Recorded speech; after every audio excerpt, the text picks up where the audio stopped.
Dahil ba sa postura niyo ma'am na maganda. Welcome to your next buy. Dito sa show na to, hindi lang produkto ang bida, kundi ang mga lugar, tao at diskarte na bumubuhay sa bawat negosyo. Okay guys, nandito tayo ngayon sa Your Next Buy na next episode at pupunta tayo ngayon sa Marikina City! Woo! Pupuntahan natin ang isang OG na gotohan dito sa Marikina, ang Goto Garage.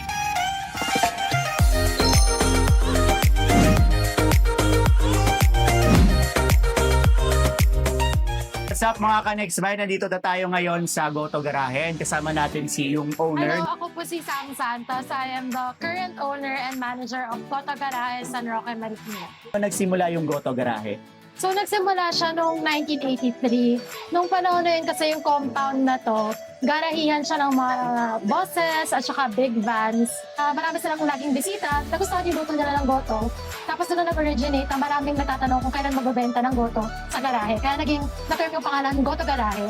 Paano nyo nakuha yung loob ng mga tao sa Marikina ngayon? Kung lagi silang bumabalik, bakit sila bumabalik ma'am? Dahil ba sa postura nyo ma'am na maganda rin. Aray ko! Talagang kinalakihan na siya ng mga tao sa Marikina. So, yung mga dating mga bata, dinadala ng mga lolo't lola nila, sila lang ngayon yung nagdadala ng mga anak nila. So, parang sabi nga ng marami, it feels like every time they come back here, it feels like their childhood. What's up guys? Nandito pa rin tayo sa Goto Garage. Kasama natin yung owner ng GCT or Guillermo's Camera Trading na si Sir Mike Montano. Sir, pakilala kayo sir. Hi, kumusta mga bossing? Mike Montano, owner ng GCT by Mike Montano. Guillermo's Camera Trading. Bibenta kami ng Tamron, mga Holy Land Tamron, then Photix or Saramonic.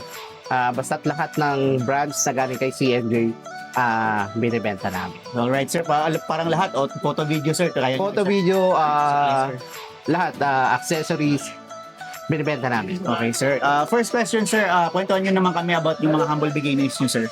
Well, actually, nag-start ako sa ganitong industries 2019 from other company. Hindi ako may-ari no. Nang may-ari nun is naging business partner ko, si Marvin Peron. And then, last year, nag-decide ako na magkaroon ng sarili kong brand. Nag-open ako ng sarili kong business at yun na nga yung GCT by Mike Montano.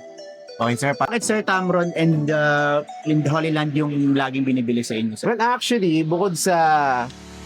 Ito naman talaga yung pinakamabenta sa market ngayon na pagdating sa mga audio. Ngayon, kinakapture na rin ng Holy Land yung mga camera, especially sa live streaming. Ang Tamron lens kasi bukod sa affordable, versatile siya, compact, weather seal. So, halos lahat ng mga shooters, ng mga buyers natin, ng mga consumers, ang hinahanap talaga nila yung Tamron. Yung quality, yung output na ibibigay nila kasi iba talaga.